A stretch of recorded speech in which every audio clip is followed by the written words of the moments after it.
In 2 Kings chapter 16, the focus shifts to Ahaz, the king of Judah, who begins his reign with a departure from the righteous ways of his predecessors.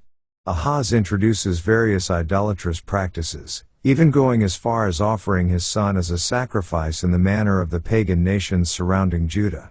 His rule is marked by a rejection of the worship of the Lord and a turn towards the worship of foreign gods, leading the people of Judah into a state of spiritual decline. Facing external threats from the northern kingdom of Israel and Syria, Ahaz seeks an alliance with Tiglath-Pileser, the king of Assyria. Ahaz diverts silver and gold from the temple to secure the support of the Assyrians against his adversaries. This unholy alliance ultimately does not bring the security Ahaz desires, as Assyria becomes a formidable power with its own interests.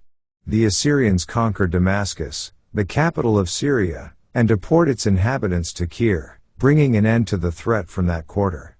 However, Ahaz's dealings with Assyria only exacerbate the challenges faced by Judah in the long run. Ahaz, despite his attempts to secure Judah's safety through political maneuvering, experiences personal and national difficulties. The chapter underscores the consequences of unfaithfulness to God, as Judah faces both internal and external turmoil. Ahaz's rule sets a precedent for a period of increasing vulnerability for Judah, with Assyria becoming a looming presence that will shape the geopolitical landscape in the chapters to come. Let's now read 2 Kings chapter 16. In the 17th year of Pekah the son of Remaliah, Ahaz the son of Jotham king of Judah began to reign. 20 years old was Ahaz when he began to reign, and reigned 16 years in Jerusalem, and did not that which was right in the sight of the Lord his God, like David his father. But he walked in the way of the kings of Israel, yea, and made his son to pass through the fire, according to the abominations of the heathen, whom the Lord cast out from before the children of Israel. And he sacrificed and burnt incense in the high places, and on the hills, and under every green tree. Then Rezin king of Syria and Pekah son of Remaliah king of Israel came up to Jerusalem to war, and they besieged Ahaz, but could not overcome him. At that time Rezin king of Syria recovered Elath to Syria, and drave the Jews from Elath, and the Syrians came to Elath, and dwelt there unto this day. So Ahaz sent messengers to Tiglath-Pileser king of Assyria, saying, I am thy servant and thy son, come up, and save me out of the hand of the king of Syria, and out of the hand of the king of Israel, which rise up against me. And Ahaz took the silver and gold that was found in the house of the Lord, and in the treasures of the king's house, and sent it for a present to the king of Assyria. And the king of Assyria hearkened unto him, for the king of Assyria went up against Damascus, and took it, and carried the people of it captive to Kir, and slew Rezin. And King Ahaz went to Damascus to meet Tiglath-Pileser king of Assyria, and saw an altar that was at Damascus, and King Ahaz sent to Uriah the priest the fashion of the altar, and the pattern of it, according to all the workmanship thereof. And Uriah the priest built an altar according to all that King Ahaz had sent from Damascus, so Uriah the priest made it against King Ahaz came from Damascus.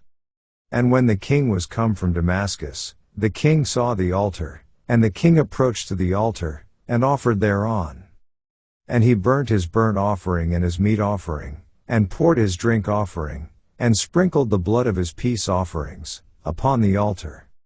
And he brought also the brassen altar, which was before the Lord, from the forefront of the house, from between the altar and the house of the Lord, and put it on the north side of the altar.